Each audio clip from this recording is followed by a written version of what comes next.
Hey folks, Philly Boy J here, back with another video, and today I'm going to be showing you guys an amazing homemade buffalo wing recipe. This recipe is amazing. You got to give it a shot.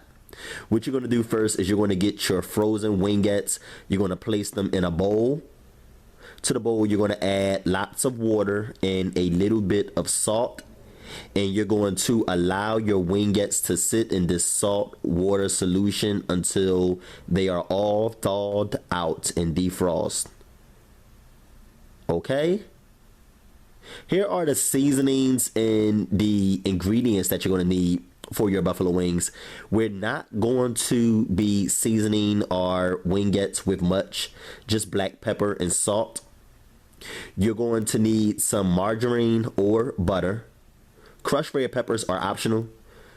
I recommend that you get Frank's Red Hot Original Hot Sauce, and you're going to need some ketchup. Everybody get intimidated by the ketchup because they never heard of a hot wing recipe that requires ketchup, but this is my recipe, and I make the world's best buffalo wings, and the ketchup really just gives it something special. I'll explain later why I add the ketchup.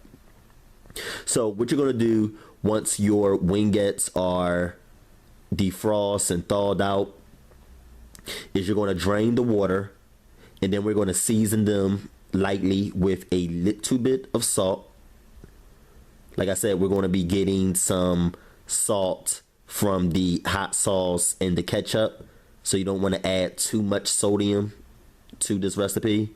You're going to add a little bit of pepper, and the reason why I don't add a lot of pepper is because pepper is kind of spicy, and pepper combined with hot sauce and the crushed red peppers, volcanic explosion. Okay, it's going to be too spicy and too hot to enjoy.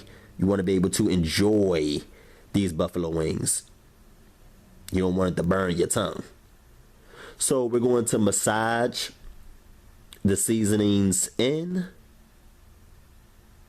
and we're going to get ready to cook these bad boys. Now, what you're going to do is you're going to get a skillet, a pan, or a pot, because you can deep fry these in a pot. It'll make it so that the oil don't splash all over the place. I don't know why I use a skillet, but I just decided to use one.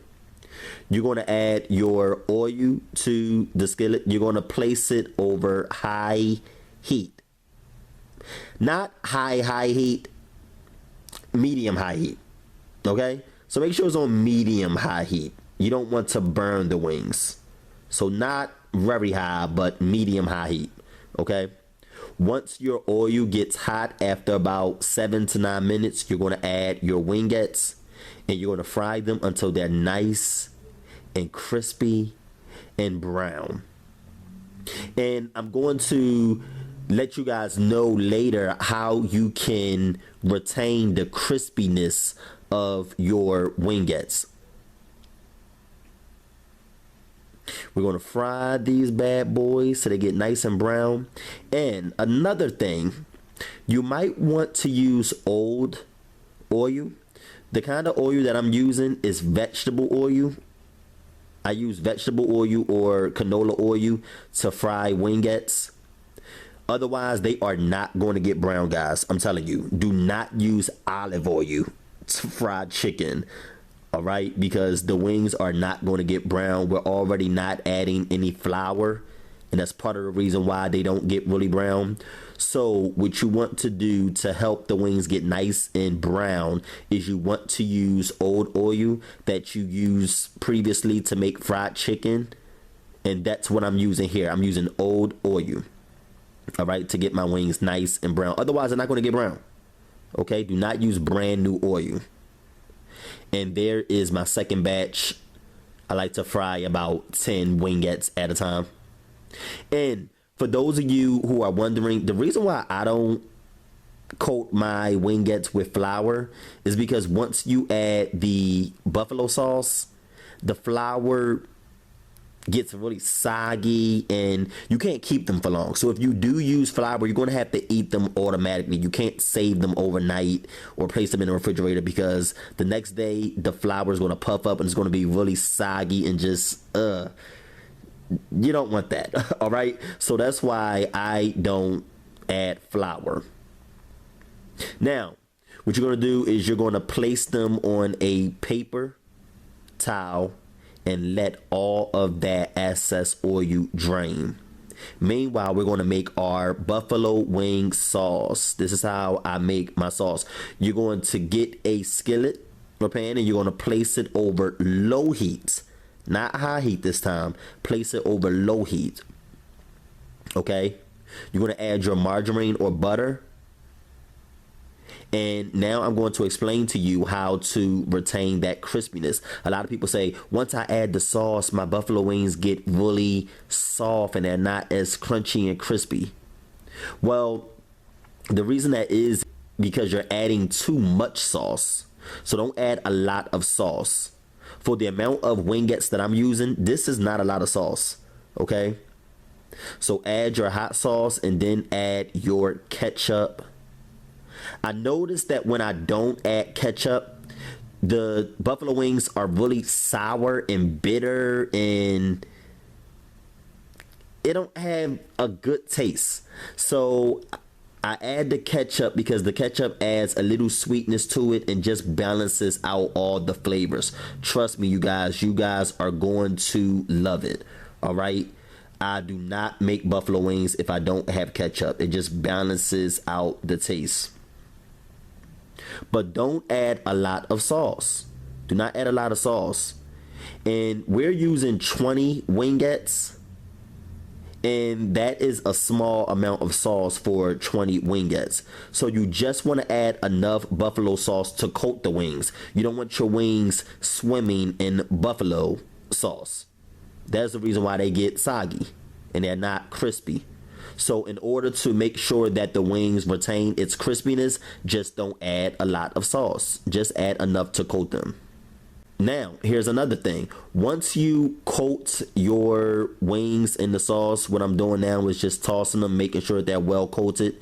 You want to allow them to continue cooking in this pan of sauce on low heat for about an additional 3 minutes. What that's going to do is that's going to thicken the sauce so that the sauce can adhere to the wingettes.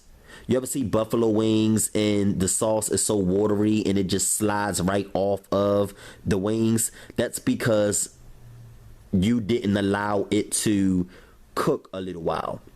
Allowing the wings to cook in the sauce is what thickens the sauce and it makes the sauce stick to the wings. All right, so we don't want our sauce to be really thin and loose. We want it to thicken up. And as you can see there, the sauce has thickened up. The heat has a way of thickening the buffalo sauce and it helps it stick really well to our wingettes there. And now we're going to add just a small amount of crushed red peppers. All right, you don't have to add that. That's optional. And look at those buffalo wings. Again, do you see how the sauce is sticking to the wings and how the sauce thicken? You have to let them cook in that sauce after you coat them for about 3 minutes. And that stiffen the sauce up. Here's my little decoration. It's kind of corny, I know. You know, I got my little celery, blue cheese in the middle. I definitely eat more than 4 pieces of celery when I'm eating buffalo wings, but this is just the plating for decoration purposes. And these buffalo wings are absolutely amazing. I hope you guys try this recipe out. You are going to love it. And buffalo wings ain't nothing without blue cheese and celery. It ain't nothing. Look at how crispy they are. And for the full recipe, detailed instructions, measurements, or any additional information that I may not have mentioned in the video, you can visit my website at PhillyJCooking.com. This particular recipe will be found under the appetizer section. All right. Look at those hot wings. I make some of the best. I know I make some of the best. I said the best hot wings in the whole wide world. Don't nobody look at me dipping in that blue cheese. Look at that dipping in the blue cheese. Look at the hot wings. These hot wings are delicious. They're delicious. Delicious.